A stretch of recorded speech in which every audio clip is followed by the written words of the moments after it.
Oke, Assalamualaikum warahmatullahi wabarakatuh. Untuk materi pertemuan hari ini, mata kuliah mikrobiologi adalah isolasi, identifikasi, dan pewarnaan. Jadi isolasi sendiri, seperti slide sebelumnya, adalah upaya pemindahan mikroorganisme di luar dari lingkungan alamiahnya. Tujuannya untuk mendapatkan biakan murni. Nah, pemisahan ini bertujuan untuk memperoleh biakan murni yang sudah tidak bercampur lagi dengan mikroorganisme lain, sehingga memudahkan kita mengamati dan mengidentifikasi karakteristik dari mikroorganisme yang mau kita gunakan. Prinsipnya adalah memisahkan satu jenis mikroba dengan mikroba lainnya yang terdapat pada suatu substrat atau lingkungan sekitarnya.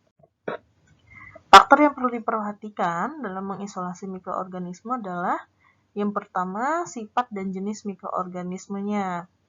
Terus habitat mikroorganismenya, medium pertumbuhannya harus disiapkan sesuai dengan kebutuhan atau karakteristik mikroorganismenya, cara menginokulasi dan inkubasinya yang tepat, apakah dia jenis aerob, anaerob, terus cara identifikasinya, dan cara pemeliharaannya.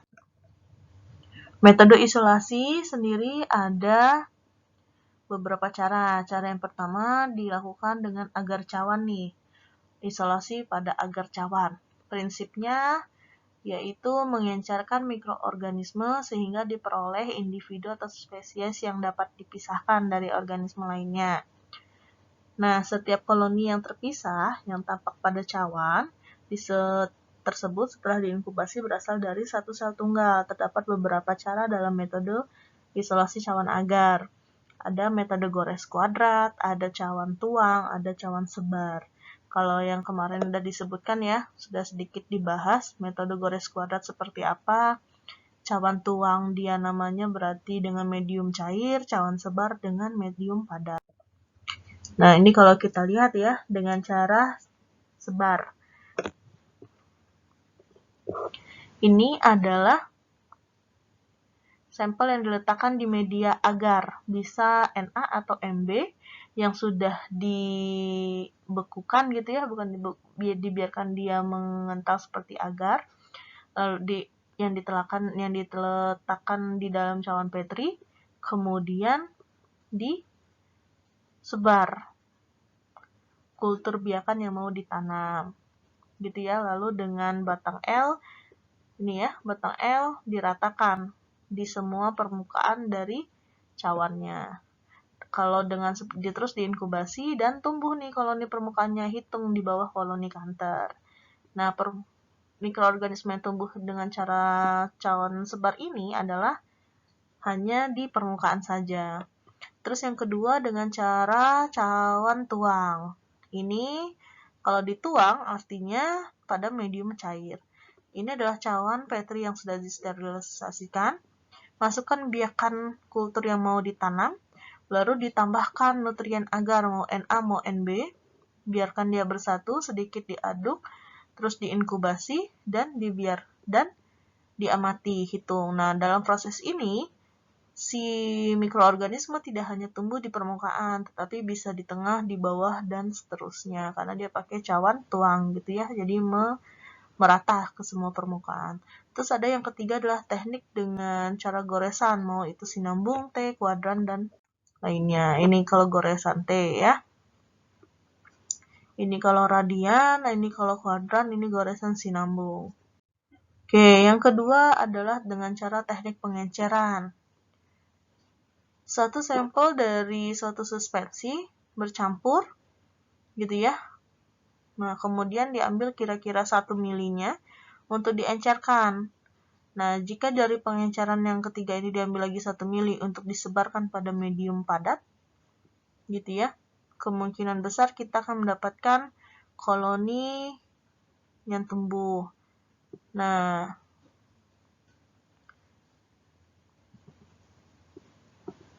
oke ya, jadi kurang lebih prinsipnya seperti yang pada slide sebelumnya. Jadi dengan cara pengenceran bertingkat, mendapatkan biakan mikroorganisme dalam jumlah sedikit sehingga memudahkan pengamatan, gitu ya. Jadi misalnya kita mau isolasi Lactobacillus lkci di Yakult, apakah masih tumbuh dengan baik, gitu ya, atau malah yang kita minum yang sudah tidak efektif lagi, dalam artian mikroorganismenya sudah mati. Kita ambil 1 mili Yakult yang masih pekat, gitu ya. Terus kita siapkan, kalau kita mau buat 5 pengenceran, kan kita siapkan 5 tabung pengenceran yang sudah diisi 9 mili pelarut. Kita ambil 1 tetes dari biakan Yakult yang masih pekat, ambil 1 mili, homogen kan? Ambil lagi dan seterusnya. Kalau mau dibuat pengamatannya dengan cawan Petri silahkan. Di pengenceran pertama buat, pengenceran kedua buat, dan pengenceran kelima buat. Tetapi kalau misalnya pengenceran pertama seperti ini hasilnya, kita tidak bisa menghitung koloninya di bawah koloni kanker karena akan bias. Sel satu dan sel lainnya saling bertumpuk-tumpukan sehingga datanya tidak akan representatif. Nah, kalau misalnya kita lihat di pengenceran kelima, kita hanya bisa melihat 4 titik ini nih. Berarti kita mudah nih mengamatinya, mulai dari struktur, morfologi, sel, dan segala macam mikroorganismenya. Jadi kalau misalnya kita temukan ada 4 koloni nih, 1, 2, 3, 4, berarti kandungan di 1 mili Yakult itu masih mengandung 400.000 mikroorganisme Lactobacillus lkci. Nah, ini adalah dalam preparasi atau persiapan isolasi biakan murni, kita perlu mempersiapkan media tubuh mikroorganisme nih, yang mengandung makanan, agar mikroorganisme yang dikehendaki dapat tumbuh dengan baik.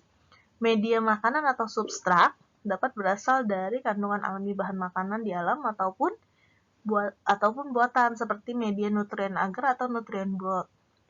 Apa bedanya nutrien agar dan nutrien agar atau NA dengan nutrien broth? Ada pada kandungan si ekstrak yang terkandung. Jadi kalau di NA itu ada ekstrak beef, pepton, dan agar. Kalau di nutrien broth ada apa? Nih, dia ada pepton juga, ada ekstrak beef, tapi ditambah dengan sodium klorid, ada yeast ekstraknya gitu ya. Nah, cara penggunaannya juga berbeda. Jadi kalau kita mau membuat media makanan NA, berarti ambil 11,5 gram NA, timbang, lalu masukkan ke dalam 500 ml Aquades. Homogenkan dengan hot plate stirrer dalam kondisi panas dan kecepatan RPM sekitar 200. Nanti sampai kita sudah tahu dia udah homogen, kita sedikit dinginkan, tapi ingat ya dalam kondisi aseptis atau steril pengerjaannya. Lalu tuangkan di cawan Petri. Biarkan dia sampai mengental, baru kita pakai metode cawan sebar untuk melihat mikroorganisme yang tumbuhnya. Kalau nutrien broth umumnya digunakan dengan cara menggunakan tabung reaksi gitu ya. Kurang lebih sama intinya, ini nanti tabung reaksinya sedikit dimiringkan posisinya. Jadi dia nanti mengental dalam kondisi miring. Jadi kalau kita mau buat goresan lebih mudah. Gitu ya. Ini adalah tahapan membuat media tanamnya, NA atau NB-nya. Media makanan yang ada di cawan Petrinya tadi ya. Kita timbang NA atau NB-nya dengan timbangan digital biar lebih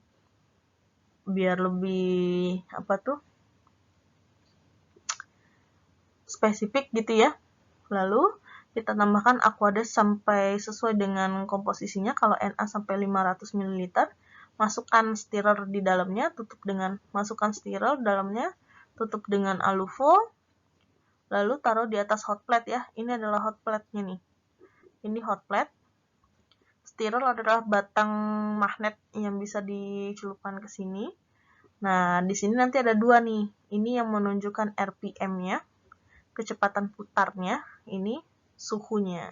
Jadi nanti kondisi di sini adalah dihomogenkan dengan kecepatan 200 RPM dan suhu yang tinggi.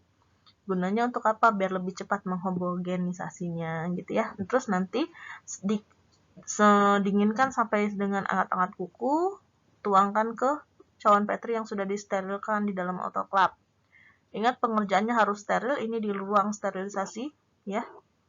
Di ruang sterilisasi yang sudah disemprot alkohol gitu ya, dan pengerjaannya juga di dekat dengan api bunsennya atau pijar apinya. Nah, membuka cawan Petrinya tidak langsung buka semua, tetapi buka sedikit seperti ini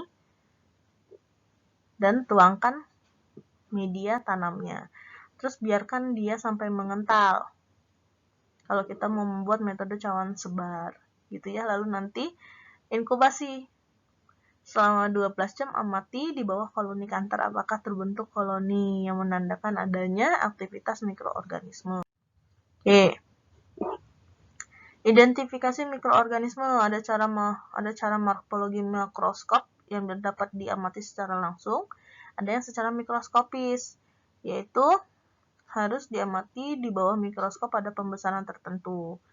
Nah, kita juga bisa mengidentifikasinya dengan cara pewarnaan, gitu ya.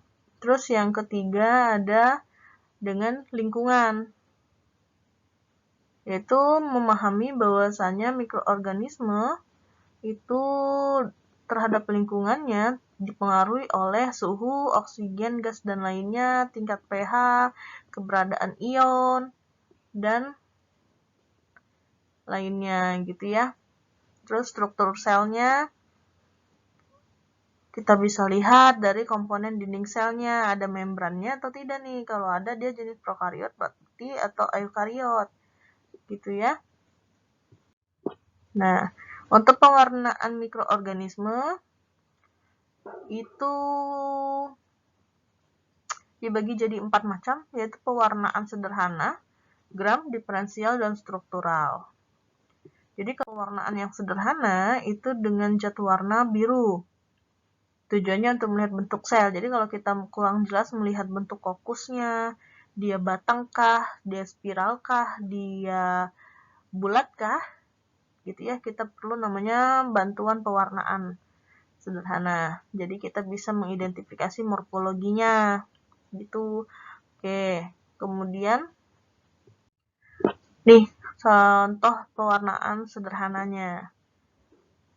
Oke ya. Jadi dia kalau yang gram positif gitu ya, dia akan sampai, kalau namanya gram positif berarti dia akan menembus sampai ke inti selnya.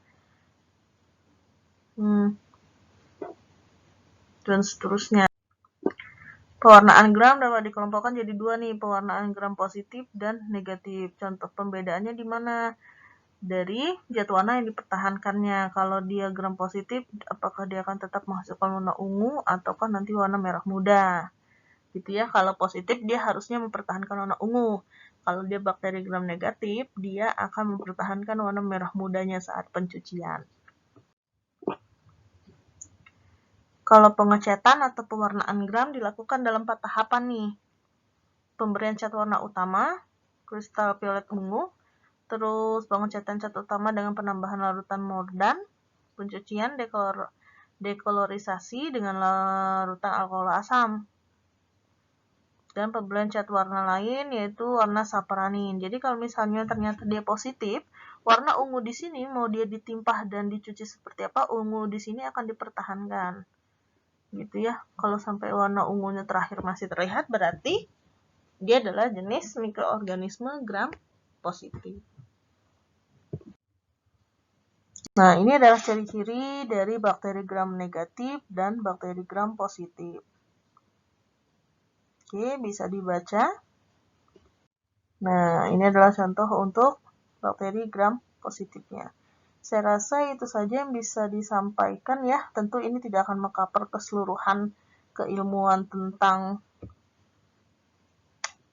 pewarnaan gram gitu ya, tentang identifikasi dan isolasi mikroorganisme. Jadi harapan saya kalian akan tetap membaca buku rekomendasi atau buku pedoman dalam mata kuliah mikrobiologi ini untuk lebih memperkaya sumber dan pemahaman kalian terhadap materi yang saya bahas.